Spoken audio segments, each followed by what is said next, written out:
1948 साली तुका म्हणे आता हे माझं पहिलं नाटक रंगभूमीवर आलं. मराठी संत कवींच्या मध्ये तुकारामावरती माझं फार प्रेम आहे. भले त्याचे देऊ कासेची लंगोटी, नाठाळाचे काठी हाणू माथा म्हणणारा तुकाराम मला फार आवडतो. त्या काळातल्या त्या सेन्सॉर बोर्डनी तुकारामाचे अभंग हे नदीत बुडवण्याचा हुकूम दिला होता आणि ते अभंग मग नदीतून वर आले, अशा प्रकारची एक दंतकथा आहे. मला ते काही पटायचे नाही.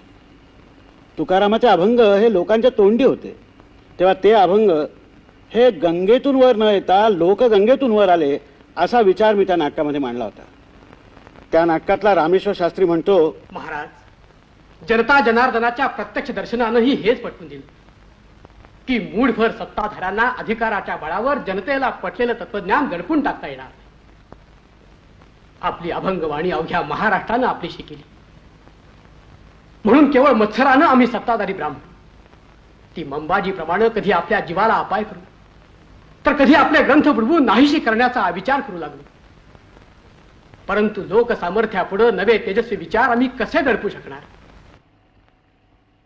स्वतःची सत्ता टिकवण्यासाठी कलेच्या आविष्काराचं स्वातंत्र्य, विचार स्वातंत्र्य हे दडपून टाकण्याच्या प्रवृत्ती विरुद्धचा विचार मी या माझ्या पहिल्या नाटकामध्ये मांडला.